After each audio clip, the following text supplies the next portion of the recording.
Vamos abrir, irmãos, o texto de Atos, capítulo 6, versículo 8 ao versículo 15.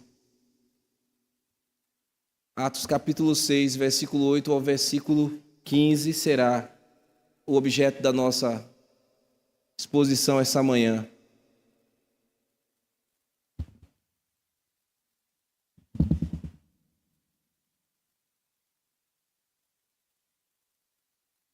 Cadê David?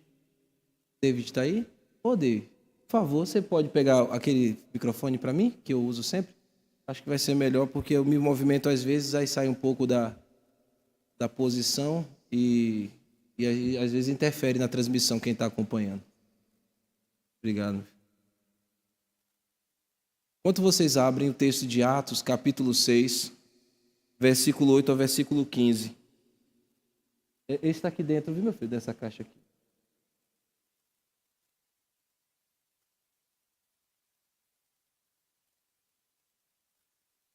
Vê se está aberto ele. Vamos ficar de pé para fazer a leitura, meus irmãos?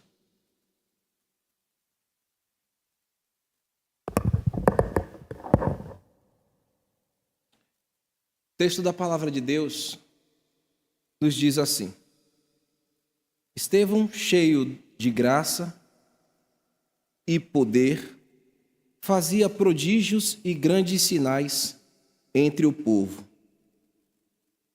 Levantaram-se, porém, alguns dos que eram da sinagoga, chamada dos libertos, dos sirineus, dos alexandrinos e dos da Cilícia e Ásia, e discutiram com Estevão.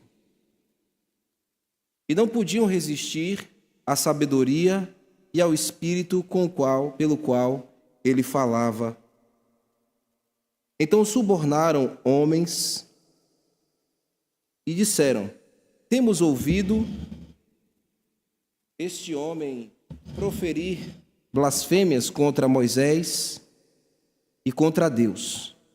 Som. Pronto. E contra Deus. Obrigado, meu filho. Sublevaram o povo, os anciãos e os escribas, e investindo, o arrebataram, levando-o ao sinédrio. Apresentaram testemunhas falsas, que depuseram: Este homem não cessa de falar contra o lugar santo e contra a lei. Porque temos ouvido dizer que esse Jesus, o Nazareno, destruirá este lugar e mudará os costumes que Moisés nos deu. Todos os que estavam assentados no sinédrio, fitando os olhos em Estevão, viram o seu rosto como se fosse rosto de anjo. Amém. Oramos sobre tua palavra, Pai, rogando ao Senhor a iluminação dada pela ação do Espírito Santo no meio da igreja. A tua palavra, Senhor, é o que nós mais desejamos, é o que nós mais precisamos, porque a exposição dela com clareza, que edifica nossas vidas, confronta os nossos pecados e nos conduz para uma vida íntima contigo. Clamamos a Ti em oração, usando este recurso maravilhoso que o Senhor nos deixou, a oração para falarmos contigo, agradecidos por essa revelação que o Senhor nos deixou, que é a Tua palavra, onde Te conhecemos, Senhor, e onde aprendemos nos parecermos mais com Cristo, e aonde, Senhor, a glória do Teu Filho bendito reflete na nossa vida. Assim como refletia na vida de Estevão, desejamos, Senhor, isso em nós. Fala conosco, me dê clareza, me dê tranquilidade para expor a Tua palavra e abre os ouvidos do Teu povo para a honra e glória do nome de Cristo. Amém. Podem sentar, irmãos.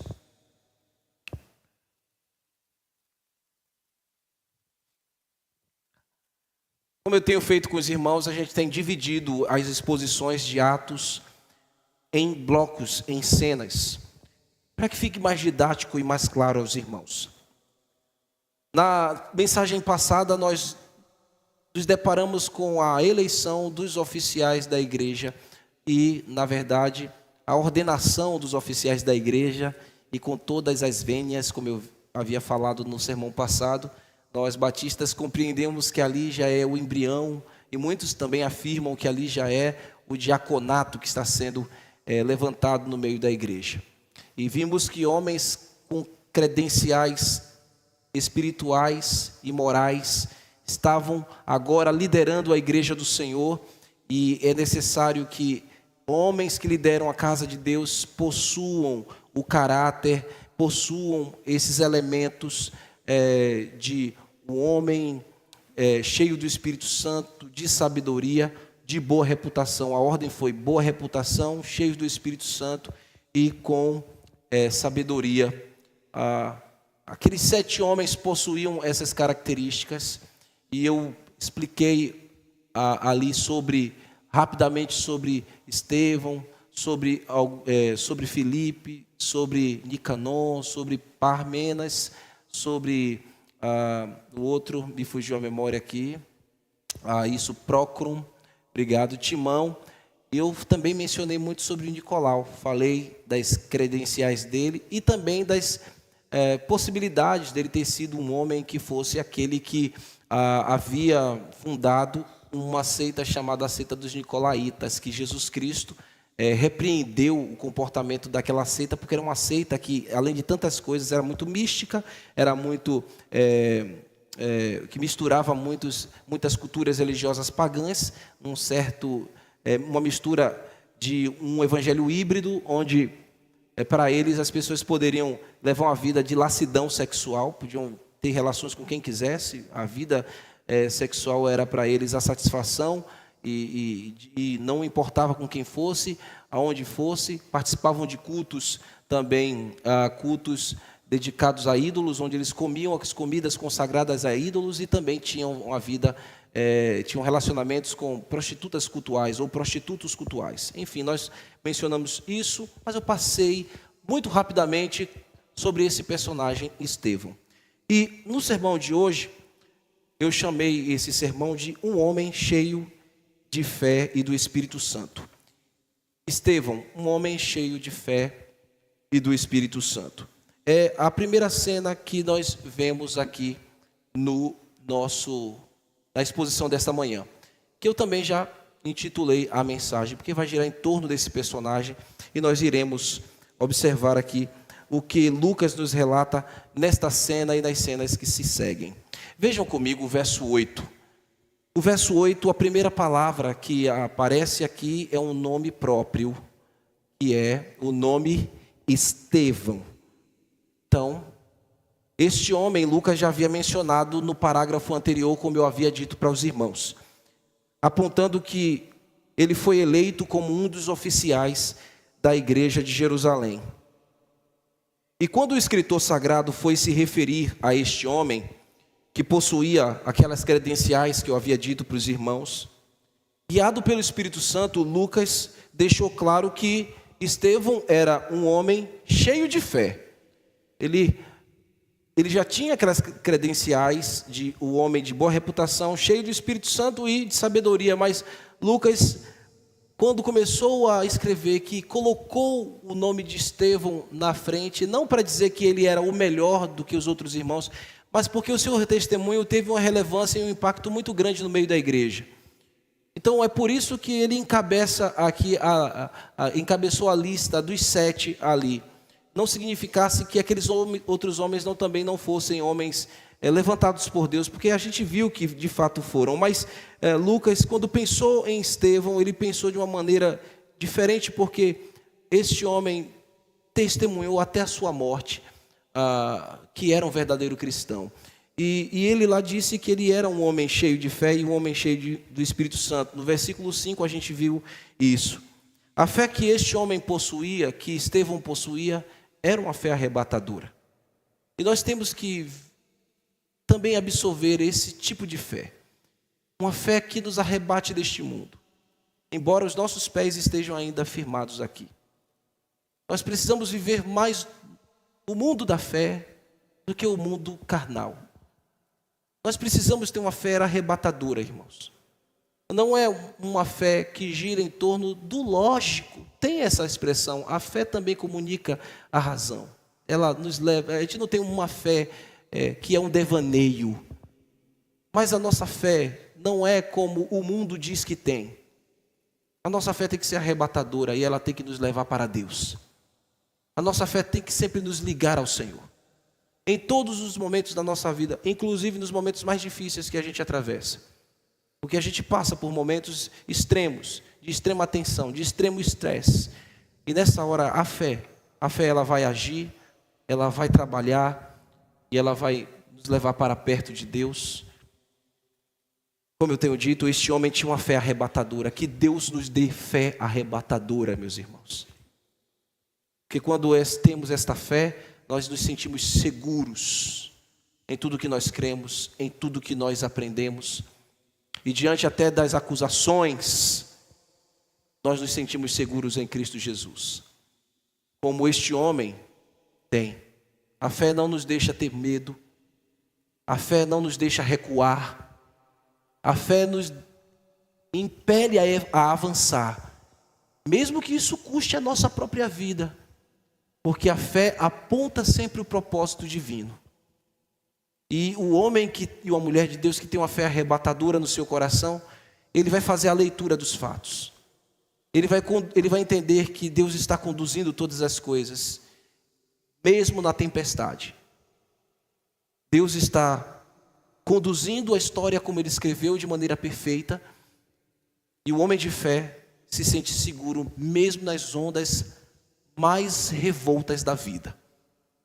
Então, irmãos, se a tua semana foi intensa e difícil, como muitos irmãos tiveram, e eu não sei a metade das dificuldades que os irmãos têm, mas que Deus te dê uma fé arrebatadora, para que você se sinta seguro, para que você se sinta firmado no Senhor. E a fé deste homem, que ele carregava no seu coração, não se baseava nas suas próprias experiências, e isso é uma outra coisa. Experiências a gente vive, irmãos, mas não são elas que nos asseguram, porque não somente o crente vive experiências. O homem que não tem fé, a fé salvadora, a fé arrebatadora, como eu estou dizendo, eles também têm suas experiências, mas não são as experiências, meus irmãos, que devem ser a base do nosso coração.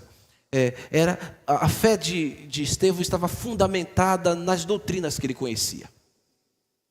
Então, a fé arrebatadora, ela está basificada no que nós aprendemos na palavra de Deus. Não é por jargões. Não é quando uma pessoa diz para você com um pensamento positivo: não, vai dar certo, o que é isso? Faz por ti que eu te ajudarei, diz a palavra do Senhor. Isso não está escrito na Bíblia. Nunca esteve escrito na Bíblia. Faz por ti que eu te ajudarei. Mas as pessoas costumam dar essas palavras de efeito para acalentar o nosso coração. A fé arrebatadora, ela vai buscar nas Escrituras o seu fundamento. E é isso que nos mantém seguro, meus irmãos. Não é de promessas ou falácias das pessoas. Não é de um belo discurso em um púlpito, mas do que a palavra diz para nós. A fé deste homem não era fundamentada nestas coisas, eram nas convicções doutrinárias que eles estavam falando. E eu já estou reiterando para os irmãos que doutrina não significa costume de homens. Lembra que nós lemos que aqueles acusadores e falsos acusadores disseram: nós ouvimos falar que um tal Jesus iria destruir esse lugar e iria acabar com as tradições que nós temos. Não é tradições de homens. Doutrina que conhecemos é o que flui, o ensino que flui da palavra de Deus, que guia a igreja, que guia o nosso coração. E quanto mais temos da Escritura, quanto mais temos do conhecimento doutrinário, mais caminhamos de maneira reta, com retidão, para glorificar a Deus. Essa fé, ela ecoava o que vai ser escrito, ou o que seria escrito anos mais tarde, lá em Hebreus capítulo 11, versículo 1 e versículo 6. Corre comigo rapidinho, só para que não fique nas minhas palavras. Está escrito assim: ora, a fé é a certeza de coisas que se esperam, a convicção de fatos que não se veem. Pois pela fé, vai para o versículo 6, por favor. De fato, sem fé é impossível agradar a Deus, Porquanto é necessário que aquele que se aproxima de Deus creia que Ele existe e que se torna recompensador, galardoador, coroador. Gravem isso. Coroador, recompensador daqueles que o buscam, ou dos que o buscam. Estevão é este homem de fé inspiradora, de fé encorajadora, é completamente fundamentada no Evangelho. E Deus espera que os seus servos tenham este tipo de expressão de fé. Se você está se sentindo cansado, se você está se sentindo fragilizado, se você está pensando e refletindo por meio das minhas palavras iniciais desse sermão, que você não está perfeitamente calibrado em sua fé, então que Deus lhe ajude nesta manhã.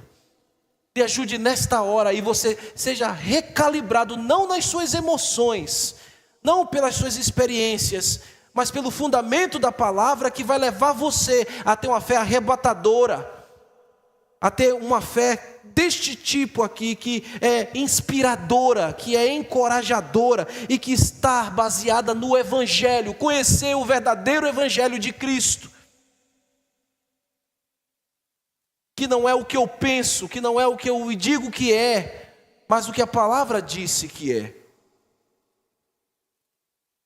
E lá no capítulo que nós estamos estudando em Atos, no versículo 5, este homem era chamado por Lucas de cheio do Espírito Santo. Ele é um homem consagrado, ele é um homem cheio de Deus, ele está repleto de Deus, ele está pleno por Deus. Então, esta fé arrebatadora, ela sempre vai desembocar nisso. Fazer-nos com que nos enchamos, me ajudem a expressão, fazer com que nós estejamos cada dia mais cheios de Deus. Às vezes dá um trava-línguas, né? Às vezes dá um trava-línguas. Mas esta fé, meus irmãos, nos faz assim, que desemboca para que nós sejamos mais cheios de Deus. Não é produzido por nós mesmos, por isso que não é produzido pelas experiências. Por isso que não é uma fé pragmática. Nunca foi. Ela é fundamentada no Evangelho. Aqueles que obedecem o Evangelho, que vivem o Evangelho. Eles, por consequências, estarão cheios de Deus. E nas horas mais terríveis da vida, essa plenitude de Deus em nós se revelará, se mostrará, nos encorajando, nos impelindo a fazer aquilo que Deus definiu que nós devamos fazer. O homem conduzido inteiramente pela vontade de Deus, pela vontade do Espírito Santo. Você quer ser alguém assim? Eu quero ser um homem assim. Eu quero que a minha vida seja conduzida por Deus. E eu, meus irmãos, erro muito. Eu faço muitas escolhas precipitadas na minha vida. Eu faço opções que não deveriam ser as mais corretas, como você também faz. Mas uma palavra como essa me conforta e me chama a responsabilidade de que eu preciso ser um homem cheio de Deus, eu preciso de mais de Deus em mim. Eu preciso olhar para o exemplo desses homens que não eram perfeitos. O único perfeito é quem? Houve momentos que Estevão não esteve assim. Mas aqui o retrato é que é um homem que é um testemunho vivo para nós. Eu preciso ser assim. E às vezes você pode dizer: pastor, eu era assim, eu já fui assim. Nos meus dias áureos da fé, eu fui assim. Mas hoje eu não me vejo dessa maneira. Mas irmãos, Deus nos aponta o caminho. Deus nos guia para o caminho da fé, para o caminho do fundamento doutrinário, da verdade da palavra, aonde nós iremos nos revestir dele, do seu poder, da sua graça. E aí, meus irmãos, nós nos tornaremos vencedores. Mais do que vencedores. Vencedor é aquele que anda de conformidade com a palavra. Vencedor é aquele que é um homem cheio de fé, cheio do Espírito Santo. É o homem e a mulher cheio de Deus. E ele ajuda a mim vencer as minhas limitações, os meus pecados. Quando eu me humilho e reconheço o quanto sou falho, quando eu não quero pintar, eu, seu pastor, quando não quero pintar como o homem perfeito na igreja ou como o homem perfeito para a sociedade, eu reconheço humildemente as minhas falhas.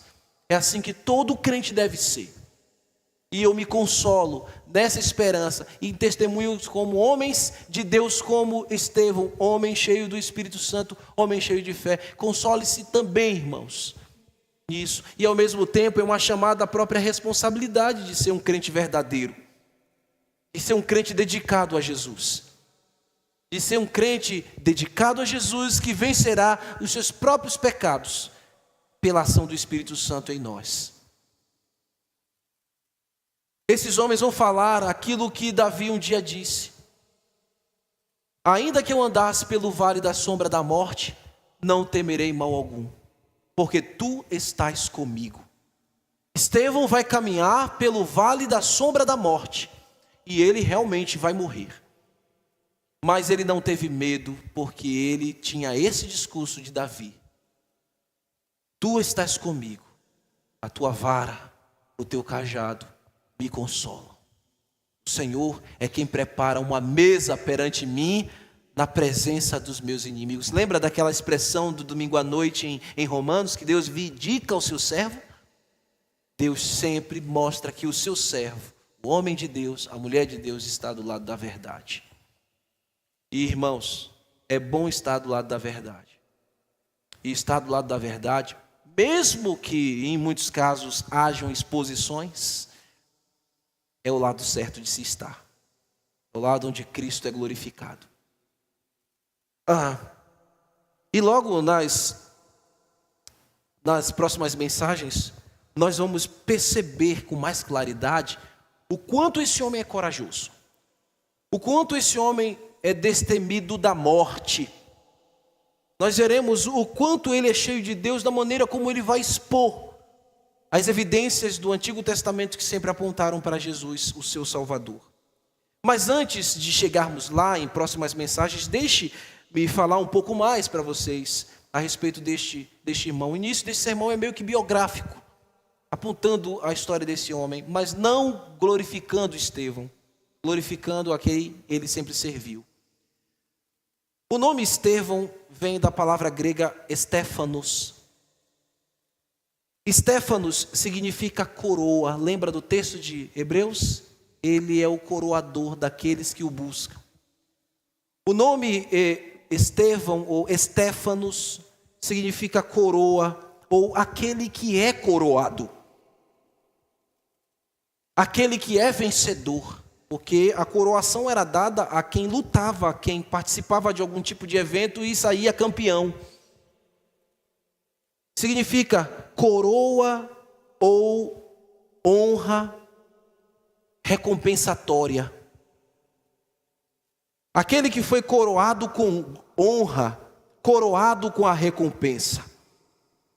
Isto mesmo, a palavra Stéfanos no grego comunicava esta espécie de coroa distinta. Não é aquela coroa, a imagem aqui não é aquela coroa. Quando você ouvir Stéfanos nas escrituras, não vai aparecer Stéfanos na versão que você tem. Só quem pode ler o grego, né, que vai ver em algumas passagens o nome Stéfanos quando aparece a expressão coroa no Novo Testamento. Não é a imagem, não é a coroa que um rei carregava em sua cabeça, diadema, não é aquela espécie de coroa. A coroa que o nome de Estevão comunica era uma espécie de grinalda vegetal trançada. Lembra da moeda de R$1? Do outro lado você tem a face ali de uma mulher grega ou de um homem grego com um Stéfanos ali por trás de sua cabeça, próximo à sua orelha. Você lembra dos Jogos Olímpicos? Geralmente nos Jogos Olímpicos, os campeões ou os que estão no pódio são coroados com Stéfanos.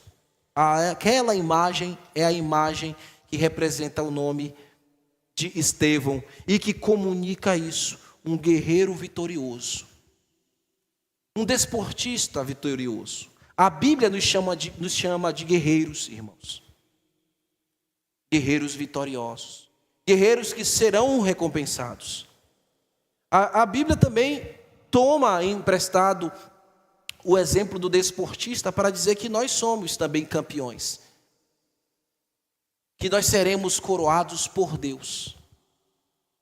Enquanto você está lutando agora, enquanto você está batalhando, Deus tem reservado para você o Estéfanos, a honra, a glória do vencedor em Cristo. Enquanto Estevão estará batalhando ali diante dos seus falsos acusadores, Deus já havia separado para ele a coroa inacessível. É importante salientar isso porque a espécie de coroa trançada com folhas, eram diversos tipos de folhas, elas pereciam, assim como perecia também o seu próprio campeão. Mas, irmãos, Paulo vai dizer, lá em 1 Coríntios, capítulo 1, versículo 9 ao versículo 25, que nós corremos por uma coroa que não irá se corromper, jamais. Ele disse assim, eles para alcançar uma coroa corruptível, nós, porém, a coroa incorruptível. Pedro também vai dizer, em sua primeira carta, capítulo 5, versículo 4, quando o Supremo Pastor se manifestar, quem é o Supremo Pastor da sua alma? É Francis. Quando Francis subir no púlpito, longe de mim, essa maldição. O Supremo Pastor da sua alma é Jesus. Longe de mim que você coloque um holofote, que você coloque luzes em mim. Sou tão pecador quanto você. Mas quando o nosso Supremo Pastor, aquele que guia a nossa alma na vereda da justiça, por amor do seu próprio nome, Pedro diz que quando ele se manifestar, receberemos a inacessível coroa da glória, a coroa que não irá nunca murchar, nunca desvanecer. Então é este prêmio, é esta coroação que ele vai dar àqueles que são cheios de Deus, àqueles que são cheios de fé, àqueles que têm o mesmo proceder como Estevão. Bem-aventurado, diz Tiago, capítulo 1, versículo 12, bem-aventurado o homem que suporta com perseverança a provação, porque depois de ter sido aprovado, receberá o Estéfanos, a coroa da vida, a qual o Senhor prometeu aos que o amam. Tanto em Paulo, quanto em Pedro, como em Tiago, como em Lucas, a expressão é Estéfanos. O texto vai continuar mostrando para nós que mais credenciais este homem tinha. Lá em Atos, cheio da graça e poder. Em outras palavras, Deus o escolheu e o capacitou. E esta virtude aqui, deste homem santo, nos faz lembrar muito bem que fazia também parte do resultado da cerimônia de ordenação. Lembra que eu disse para vocês do sermão passado que houve uma cerimônia de eleição ali? E que os apóstolos impuseram as mãos daqueles homens? E que a imposição não comunicava nada místico, mas Deus lhes concedeu poder e graça para realizar o serviço. E aqui a gente está vendo isso explicitamente. Deus concedeu a este homem, capacitou este homem com graça e com poder. Nesta ocasião em que ele foi escolhido e eleito e apresentado diante da igreja para o seu serviço diaconal. Mas no mesmo fôlego, Lucas mostra o que era o objetivo desta graça e deste poder. Nós precisamos viver a vida com graça e a vida com poder, meus irmãos, porque a graça e o poder de Deus não está para ser, como alguns pensam, como uma coroa de enfeites. O Estéfanos não é uma coroa de enfeites, ele comunica uma realidade. Até porque, lembra dos 24 anciões, o que eles fazem com seus Estéfanos? Eles tiram e depositam aos pés de Cristo. Nós temos que viver com graça e poder, porque graça e poder sempre aponta para o propósito divino. Quando Deus concede graça e concede poder, quando Ele capacita um servo, é para o servo lhe servir, é para que a sua vida caminhe para o propósito. Por isso que precisamos estar cheios de Deus, cheios do Espírito Santo. É por isso que Deus nos concede graça e poder. E Ele não concede só graça e poder somente àqueles que vão ser oficiais da igreja.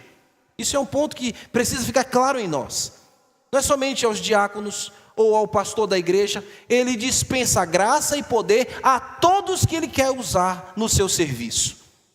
A todos os irmãos. Viver em graça e viver no poder de Deus. Agora, o propósito claro da graça e do poder na vida de Estevão era peculiar. Olhem comigo no texto. Que Deus concedeu para ele graça e poder? Na continuidade, fazia prodígios e grandes sinais entre o povo. Essa virtude aqui de graça e poder, que Deus capacitou Estevão para que ele pudesse realizar prodígios, realizar sinais no meio do povo. Prodígios e sinais, meus irmãos, vocês já sabem, eu já venho falando isso desde o capítulo 2, que são evidências onde Deus está capacitando e apresentando este tal servo como o portador da sua mensagem. Que aquilo que o servo de Deus fala está acompanhada com sinais, prodígios e maravilhas. Esses sinais, prodígios e maravilhas, que estão dentro do mesmo contexto, confirmavam a mensagem do pregador. A gente via que os apóstolos e os seus companheiros, ou aqueles mais próximos dos apóstolos, como estes homens, e no caso mais específico, Estevão, foram dotados de graça e poder, com este propósito, realizar prodígios e sinais no meio do povo, para que a mensagem que ele falava fosse reconhecida diante de todos, que era uma mensagem dada por Deus. O evangelho que ele pregava era o santo evangelho de Cristo. E isso era acompanhado sempre com sinais e prodígios no meio do povo, aonde ele passasse, meus irmãos. E hoje, meu pastor, hoje sinais e poder, graças são dispensadas no nosso meio? Sim, meus irmãos, claro que sim. A mensagem que pregamos, o verdadeiro evangelho, é o que de fato liberta o homem pecador. A mensagem que nós pregamos, ela está seguida por sinais e prodígios. Sim, evidentemente, não como no primeiro século, porque esta era a forma de Deus ratificar a sua mensagem. Não precisa mais disso. Temos a revelação que a palavra de Deus completa em nossas mãos. E Deus vai curando e libertando espiritualmente os cativos de Satanás. Vou repetir, Deus, enquanto pregamos, Ele vai libertando os oprimidos e os cativos de Satanás. Ele realiza curas específicas na alma do indivíduo. Ele pode, irmãos, hoje curar do câncer, da AIDS, Ele pode curar do qualquer tipo de ordem de doença física, Ele faz, porque Ele é o mesmo Deus de ontem, hoje e sempre.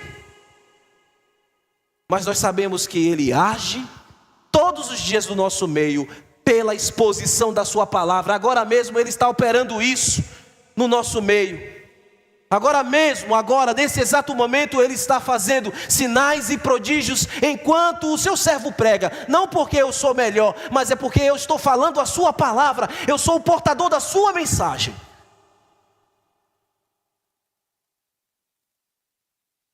Deus capacitou com poder, nos capacitou com poder para fazer isso. E não somente eu agora aqui, mas você todos os dias, onde você for, você pode ser um portador do milagre, um portador do sinal e do prodígio que é refletido da palavra de Deus.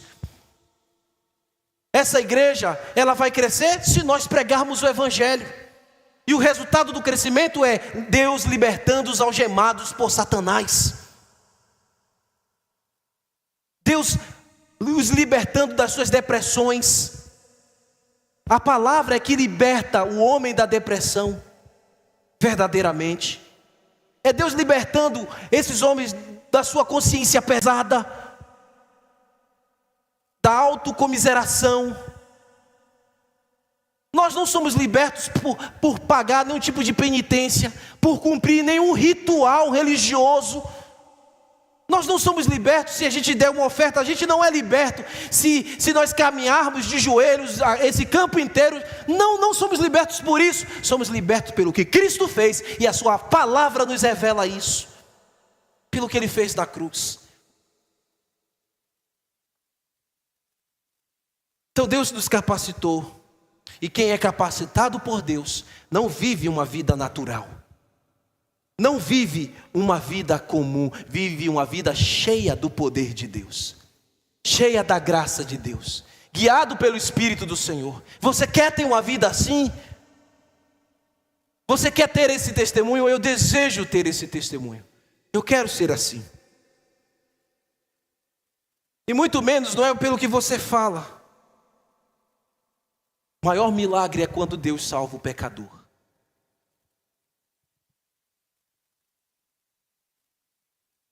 Foi para este fim que Deus levantou Estevão. É para este fim que Deus levanta no meio do seu povo pessoas como Estevão. Veja comigo agora a segunda cena, que cobre os versos 9 ao verso 14.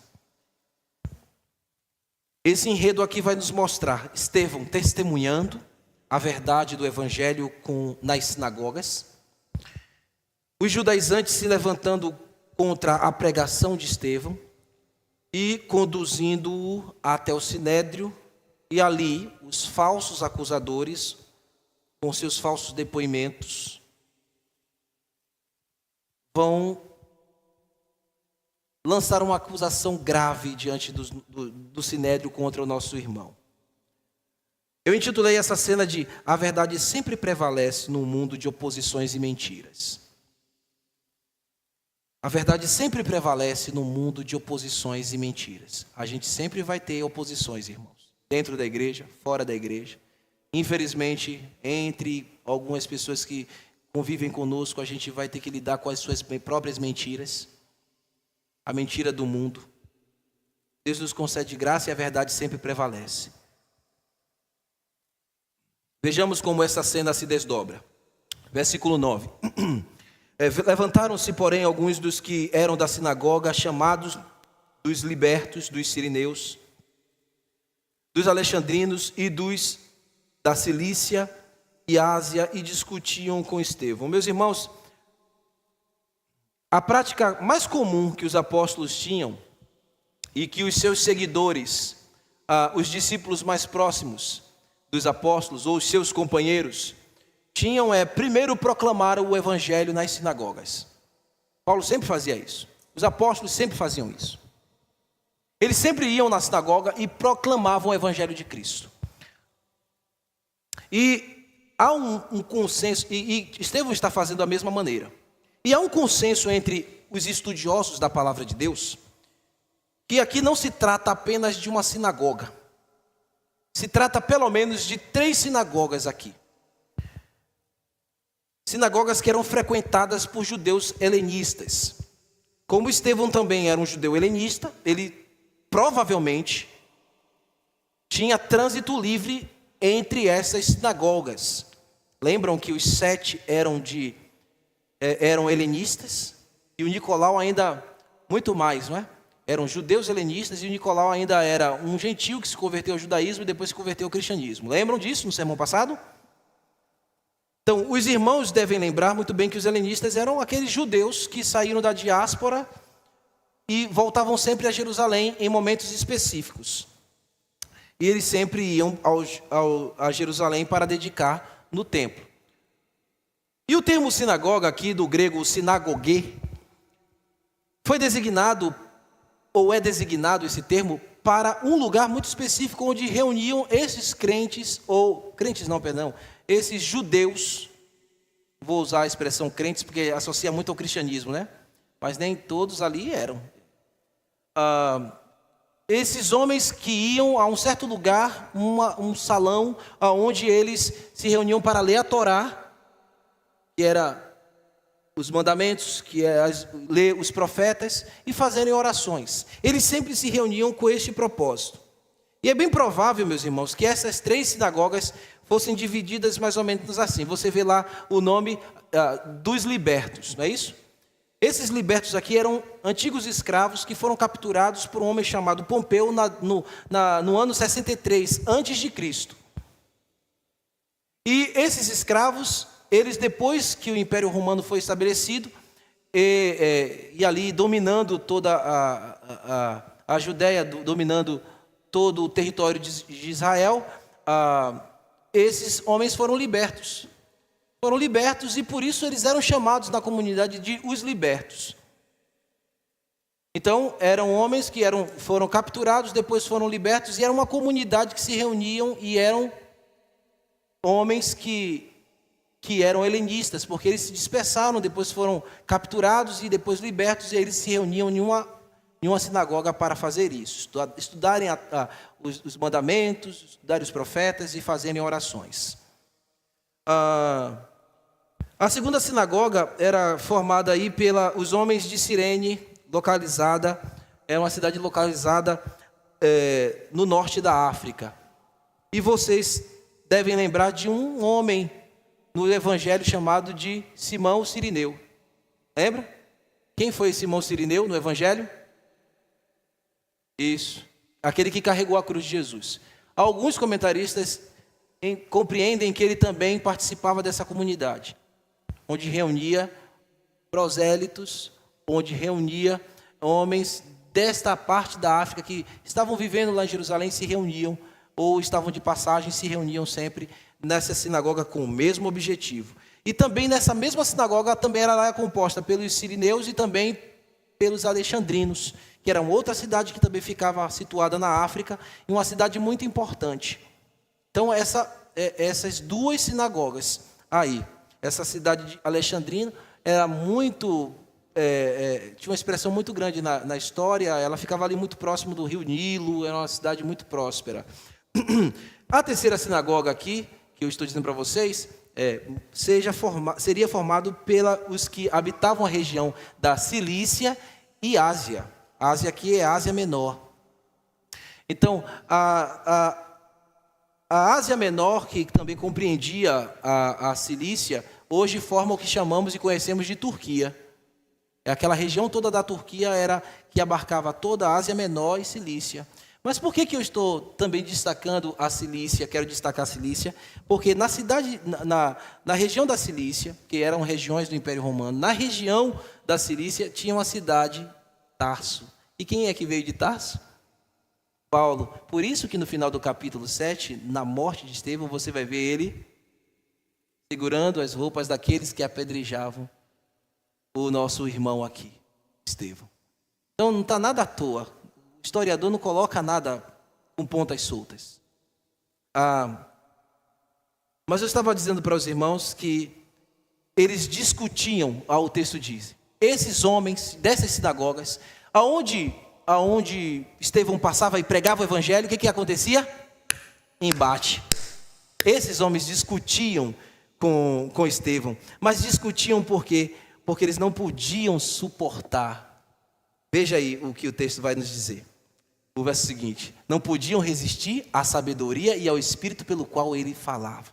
Ele não falava de si mesmo. Lembra que o Senhor na sua palavra diz que naquele exato momento o Espírito Santo encherá a tua boca e ele fará lembrar todas as coisas? Assim estava acontecendo com este homem. Discutir ali, irmãos, era disputar, questionar. Isso prova que ele estava pregando. Ele estava pregando e as pessoas colocavam as suas indagações e ele, pela palavra, derrubava as suas indagações. Eles colocavam as suas objeções e o homem cheio de Deus, cheio do Espírito Santo, cheio de sabedoria, ele falava da palavra de Deus e derrubava os seus argumentos falaciosos. Em todo lugar que ele passava, nas sinagogas aonde ele chegava. Isso aqui, meus irmãos, não somente comunicava que ele estava pregando a verdade, mas também nos faz lembrar que o Espírito Santo é que estava enchendo a boca do seu servo. Não era por sabedoria humana, mas por obra do Espírito Santo, porque ele era um homem cheio do Espírito Santo. E o poder e a graça não se manifestava apenas nos sinais e prodígios, era manifestado na exposição da palavra. Quando pregamos a palavra, há embate, porque muitos corações recalcitrantes tremem nos bancos e até retorcem a cara. E eu vejo muita gente aqui retorcer a cara quando eu falo muitas coisas. Mas deixa eu lhe dizer que por mais que você retorça a sua face, empine o seu nariz, a palavra de Deus sempre vai vencer. E eu não estou nem aí se você está compreendendo, se você está aceitando. Eu tenho é que proclamar como Estevão proclamou. E você tem que se arrepender. E clamar a Deus que tire o teu coração de pedra e lhe dê um coração de carne. Você não tem nada que ficar virando o rosto para a palavra de Deus, torcendo sua cara, seu bico, o que você queira dizer. Esses homens faziam, e Estevão, palavra. Enquanto mais você torcer sua face, eu vou lhe dar palavra. Até que ela entre no teu coração e remova o teu coração de pedra. Te demova dos seus pecados. Porque você não está recusando o pastor, você está recusando a palavra de Deus. Seja eu pregando, o Wilton pregando, Lucas pregando, quem for que subir aqui para falar. Se falar a verdade de Deus, nós temos que nos curvar.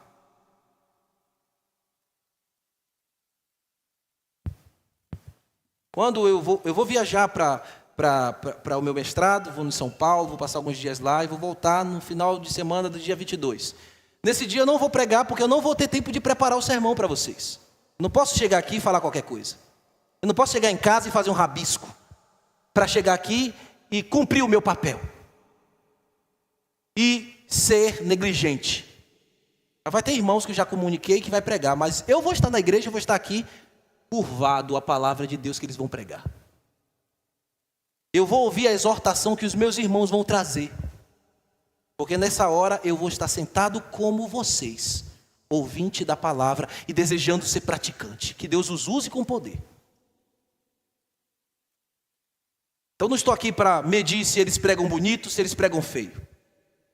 Eu não estou aqui para medir se eles passam muito tempo, se a pregação é curta. Eu tenho que, numa porção que Deus escolheu para mim naquele dia, abrir o meu coração.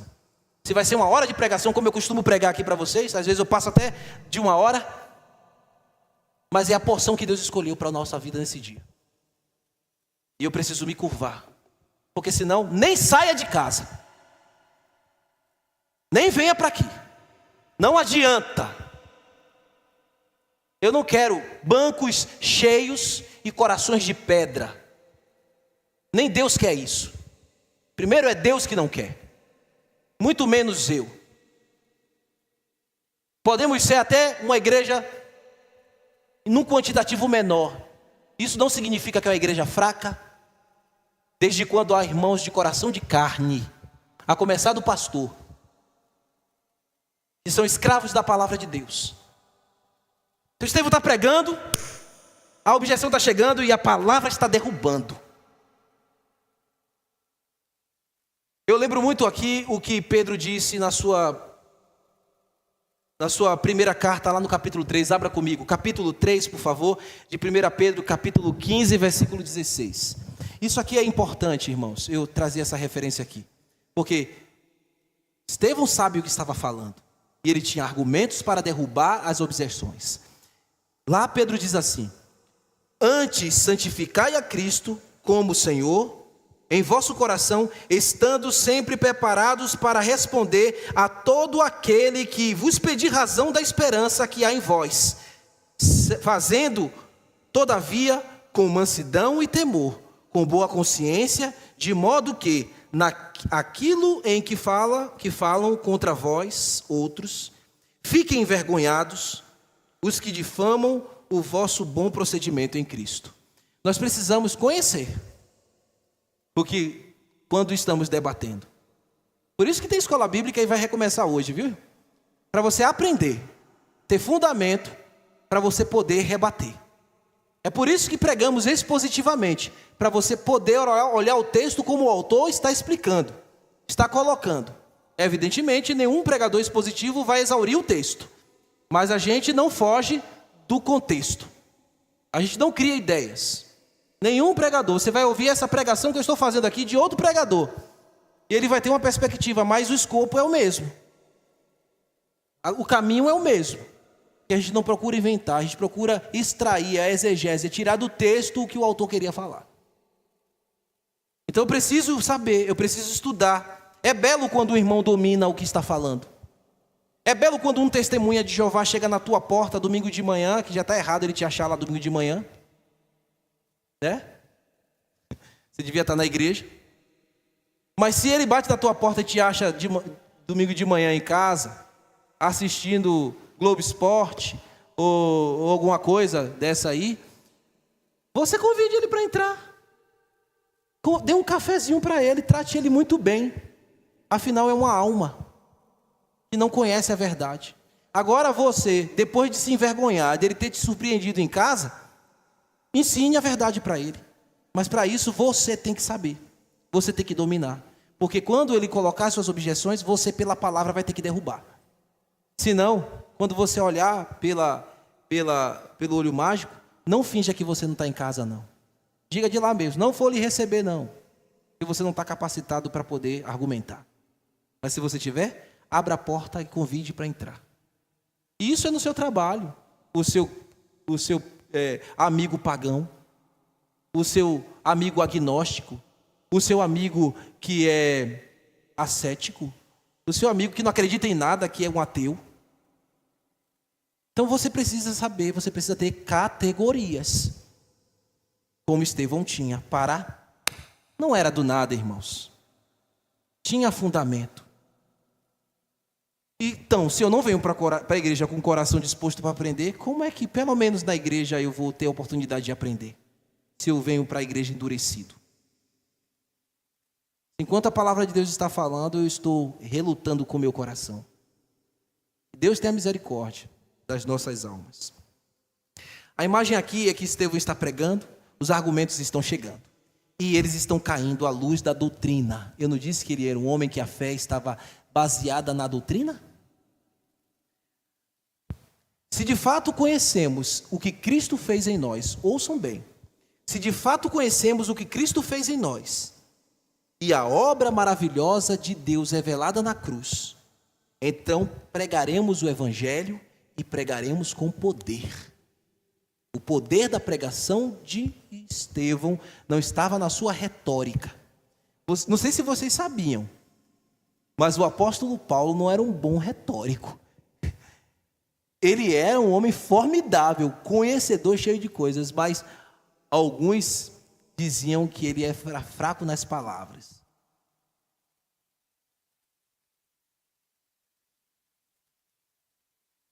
Então, não é a retórica que alguns estavam questionando ali, mas Paulo era um homem cheio do poder. E é assim que nós devemos ser, irmãos. Você pode ser um gago.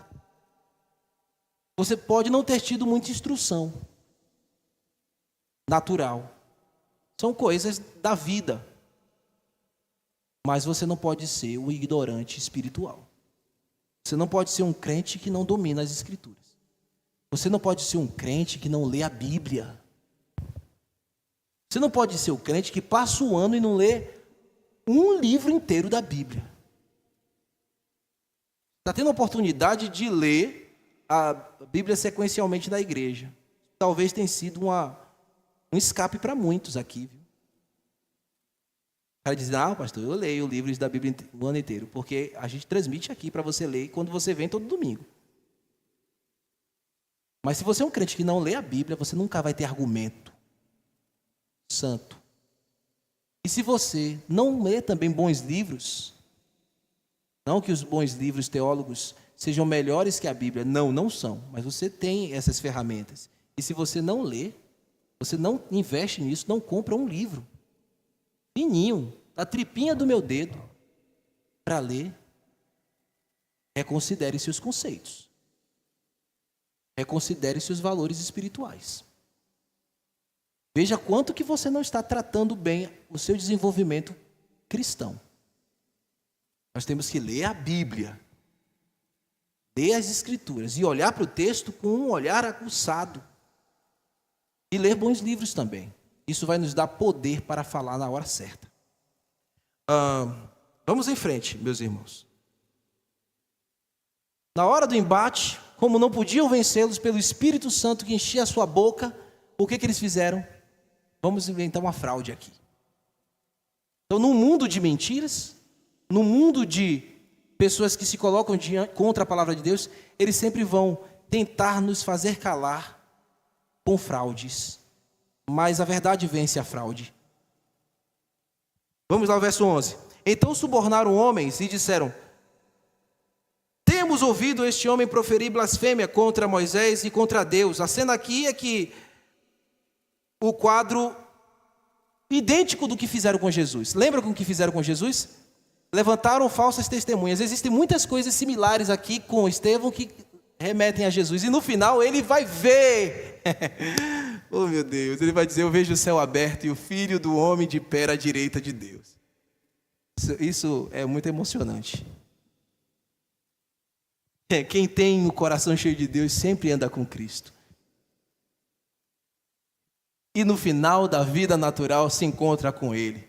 O ver de pé à direita de Deus. A gente vai chegar lá. A gente vai chegar lá.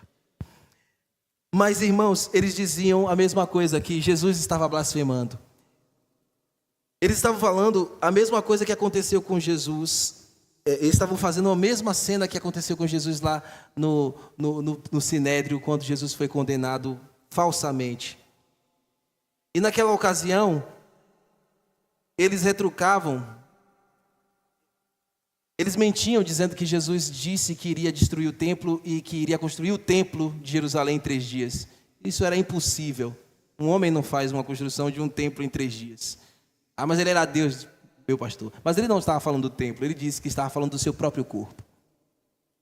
Então, humanamente, naturalmente, Jesus não tinha condições como eu e você de construir uma casa em 3 dias. Uma casa não, um prédio tão suntuoso. Ele estava falando foi do corpo, mas os ignorantes, os que não liam a lei com o Espírito, não entendiam e levantou uma falsa acusação. E o texto continua, a fraude continua da mentira. Sublevaram o povo, os anciãos, os escribas, essas falsas testemunhas, investindo e o arrebataram e o levaram para o Sinédrio. A expressão aqui, que é muito incomum para nós, sublevaram, é uma tradução mais formal daquilo que seriam, eles estavam incitando, eles estavam provocando, eles estavam levantando com as suas falsas testemunhas, provocando uma agitação no meio do povo. E aquela injusta condução com as palavras daqueles homens acabou desembocando em que o nosso irmão fosse parar, fosse arrebatado, fosse tomado. O arrebatar aqui não é que pegaram, vem cá, vem Joana, vão aqui comigo, e pega no ombro assim e vai conversando, né? Não, arrebatar aqui é pegar força, é tomá-lo com força, é tentar amanietar, amordaçá-lo e levar ele como um criminoso. Então o homem que estava falando a palavra de Deus agora está diante do Sinédrio, que vocês já sabem que é a cúpula religiosa e política para punir aqueles que transgrediam as tradições.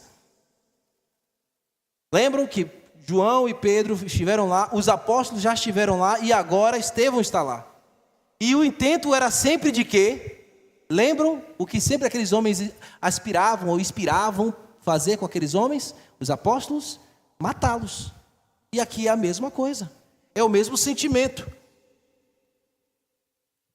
Estava declarado ali, irmãos, a pena capital. Porque a acusação era grave. Falar contra o templo para um judeu era falar contra a presença de Deus. E falar contra a lei de Moisés era falar contra a palavra de Deus. E o texto lá de Levítico, capítulo 24, versículo 16, aponta para isso. Então aqueles acusadores, aqueles falsos acusadores, estavam reivindicando Levítico. Aquele que blasfemar o nome do Senhor será morto. todavia a congregação e toda a congregação o apedrejará. Como foi que Estevão foi morto? Por quê? Quem não sabe, foi por apedrejamento, que é o que a gente vai ver mais à frente. Porque a acusação era séria e era nesse sentido. Não foi apedrejado, foi por falsa testemunha, mas aonde eles se baseavam era nesse texto aí. Ele está dizendo que Jesus vai chegar e vai destruir as nossas tradições. Então, não podemos perder de vista aqui, meus irmãos, que essa falsa acusação tinha um propósito, que era que Estevão fosse morto. A acusação já apontava para uma pena capital, diante do Sinédrio. Então todo o Sinédrio já tinha feito a leitura diante das acusações, como fizeram a leitura diante das acusações do nosso Senhor Jesus. Esse homem é digno de morte. Vamos à frente aqui.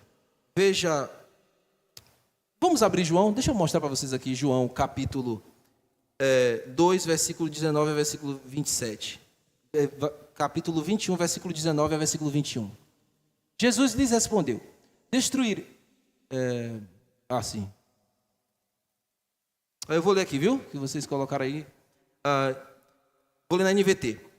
Pois também respondeu Jesus: destruam este templo e em 3 dias o levantarei. Eles disseram: foram necessários 46 anos para construir este templo e você construirá em 3 dias? Aí o texto falando. Mas Jesus disse isso a respeito, referindo-se do seu próprio corpo.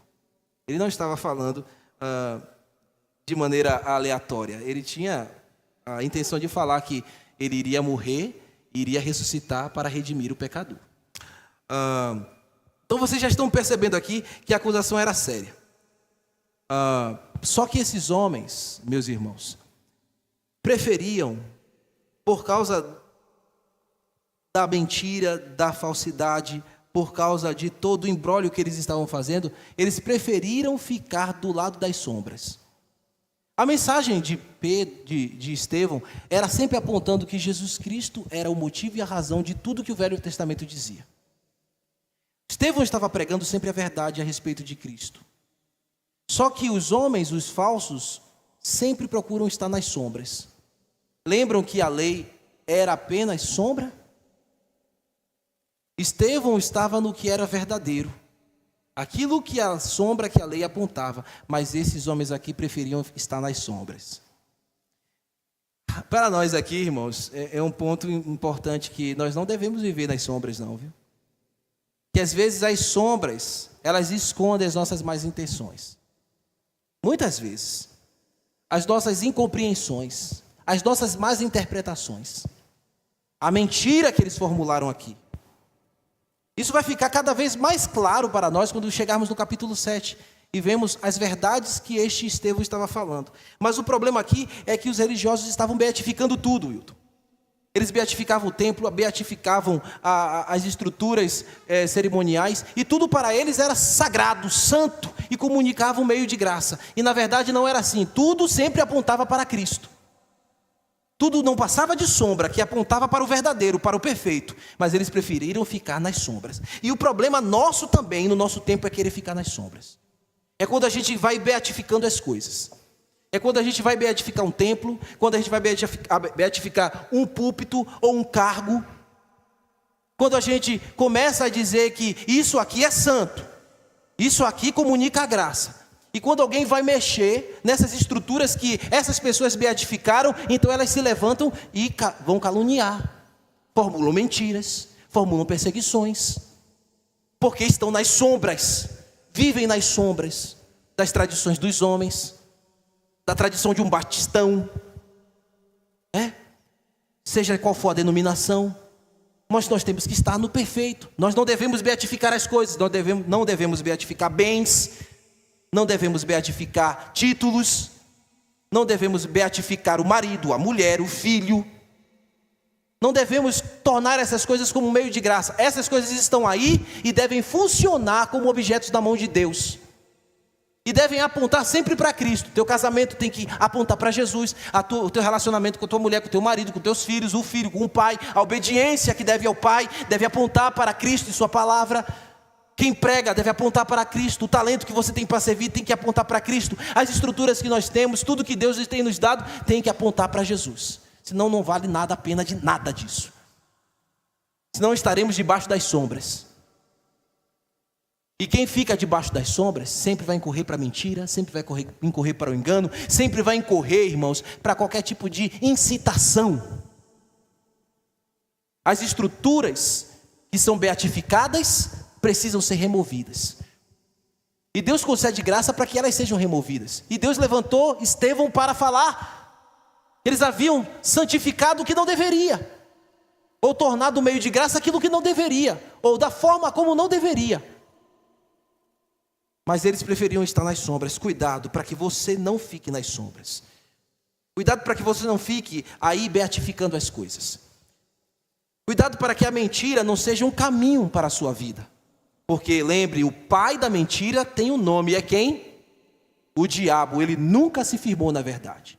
E às vezes você está beatificando a mentira. Sabe o que é beatificar a mentira? Usando essa expressão com todas as aspas, é quando você mente tanto que você até duvida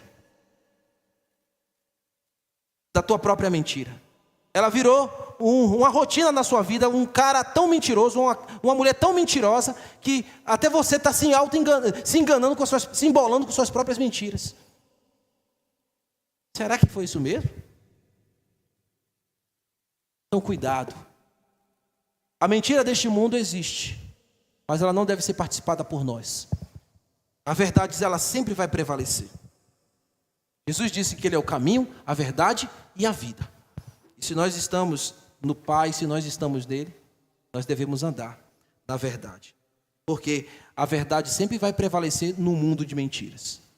A verdade sempre vai prevalecer na igreja. A verdade sempre vai prevalecer na vida de um servo de Deus. E a verdade, ela defende o servo do Senhor.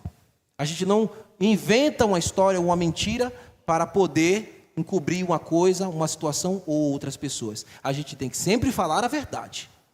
A gente tem que sempre caminhar pela verdade, embora a verdade nos exponha. A gente sempre tem que mostrar a verdade, a gente sempre tem que dar face para a verdade. Guarde isso no coração, firmemente. Versículo 15, que é a última cena. Nós temos aqui na última cena, esse Estevão diante das falsas acusações, sendo vindicado por Deus. E eu chamei essa cena aqui, vendo este homem com tanto equilíbrio emocional, eu chamei esta cena de serenidade e glória. Vejam comigo. Todos os que estavam assentados no sinédrio, fitando os olhos em Estevão, viram seu rosto como se fosse o rosto de quê? Eles viram os cabelinhos de Estevão virar, enrolar e ficar cor de dourado, né?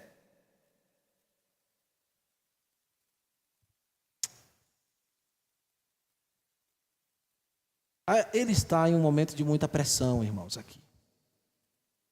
Ele está diante, como eu mostrei para vocês, uma acusação com a penalidade de morte, embora fosse mentira. Mas os seus dias e suas horas já estavam definidos. Ele sabia muito bem.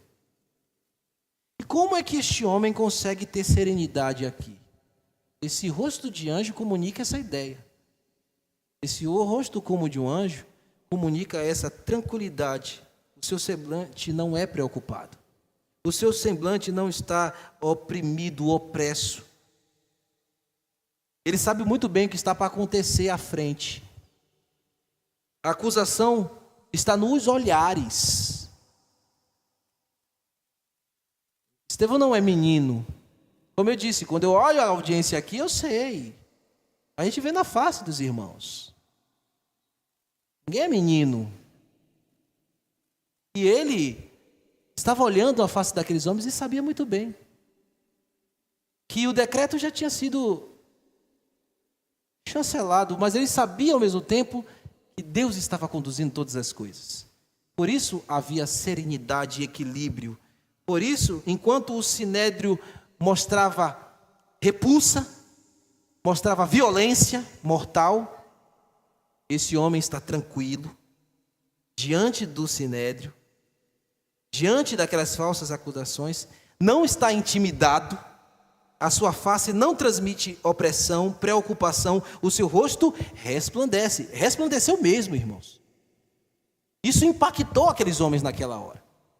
A imagem também do rosto como de anjo foi porque o seu rosto brilhou mesmo. Foi um brilho literal. Não foi algo aqui simbólico. E isso não aconteceu uma única vez nos relatos bíblicos. Lá, no período do povo no deserto, no Êxodo, quando Moisés estava na tenda da congregação, quando ele subia no monte e via de Deus as suas orientações e descia, a Bíblia relata que a face do rosto de Moisés resplandecia. Aquilo ali era a prova de que Moisés esteve com Deus e de que Deus esteve com Moisés. Lembra que ele tinha que colocar um véu, porque brilhava? O rosto de Estevão brilhou. A glória de Deus brilha na serenidade do seu povo. Não é quando o povo está oprimido e a sua face transmite ou transfere aquela opressão. Paulo um dia falou que nós podemos estar tribulados, angustiados, né? Mas nunca destruído, mas nunca derrotado. Abatido, mas nunca derrotado. Porque sabemos em quem estamos firmados, em quem temos crido. Ele é certo e poderoso para guardar o nosso propósito até o último dia. Esse homem tem essa fé. Esse homem tem essa imagem que você está tendo aqui. Isso aqui, meus irmãos, é o clímax do parágrafo. A tua vida tem que chegar neste clímax. A serenidade de Deus na sua vida, que reflete a sua glória em sua vida, que faz com que o povo saiba que você esteve com Deus, que Deus esteve contigo, assim como esteve com Moisés e assim como está assegurando a vida deste justo irmão naquela hora. É um homem justo diante de falsas acusações. Se você manter-se sereno diante das falsas acusações, o Senhor, Ele te dará serenidade e a sua glória brilhará em sua face. Outra coisa que comunica isso aqui para nós, esse resplendor, meus irmãos, é que irradiava da face deste homem, comunica para nós que a injustiça desse mundo pode até querer tirar o nosso brilho. Pode até querer ofuscar, mas lembrem-se que nós somos o quê? Luz deste mundo. Deus nos fez luz deste mundo. E as mentiras deste mundo, os levantes deste mundo, nunca vão ofuscar o brilho que nós temos. A luz que nós temos. Porque o que resplandece em nossa face é a face de Cristo. É o brilho do rosto de Jesus em nós, que é refletido diante de um mundo de mentiras, diante de um mundo de acusações falsas, diante de um mundo que se levanta para tentar nos esmagar e para tentar nos matar. Mas Deus está vindicando a nossa vida. E estará nos dando serenidade, tranquilidade, equilíbrio emocional para que a gente não perca as estribeiras. E aí, meu irmão, a glória de Deus será revelada ao mundo. O brilho de Jesus em nossa face. Assim como está brilhando na face de Estevão diante daqueles homens sanguinários. Você pode até pensar, pastor, Estevão não teve a mesma sorte que os apóstolos, porque era a providência de Deus. Deus escolheu este homem para ser o primeiro mártir da igreja. E Deus escolheu a sua vida para um propósito também. Mesmo que no caminho você tenha que sangrar, irmão. Mesmo que no final você perca até a tua própria vida. Mas a face de Cristo estará adiante de você, brilhando e lhe dando serenidade. Lembra, esse comportamento de Estevão lembra muito o comportamento de Jesus, que diante dos seus acusadores, ele foi como uma ovelha muda, sereno, e ele irradiava a verdade. Lembra o que ele disse para Pilatos? Que ele falava a verdade. Pilatos dizia: que verdade é essa? Então Deus sempre vai defender o seu servo. E o servo sempre irá até o final, mesmo que isso lhe custe a vida. Mas a glória de Deus estará guiando sua vida, guiando os seus atos, guiando o seu proceder, e você terá equilíbrio. A glória de Deus emanada na nossa face e pela face de Cristo. É aquilo que eu sempre falo para vocês. Deus está esculpindo a face do seu Filho em nós. Deus está trabalhando a face do seu Filho em nós. Mensagens como essa nos levam para esse sentido, que nós precisamos nos parecer mais com Jesus, de que nós precisamos ter um comportamento como o de Jesus, como o de Estevão, que era um comportamento muito adequado, que lembrava o comportamento de Jesus. Eu concluo dizendo, meus irmãos, que em toda e qualquer demanda da nossa vida, por mais intensa, por mais crítica, por mais difícil que ela se apresente, nesta hora, que o nosso rosto, meus irmãos, brilhe e reflita a verdade, brilhe e reflita a face de Cristo, o nosso Salvador, e que todos saibam que mesmo diante dos desafios, é para Ele que vivemos, é para Ele que nos esforçamos, que a nossa calmaria, a calmaria que está no nosso espírito, que está em nós, não procede de nós mesmos, procede daquele que habita em nós, Jesus Cristo, que nos guiará até o último dia da nossa vida e nos levará salvos para o céu. Amém? Que o Senhor lhe vindique. Vamos ficar de pé e vamos orar.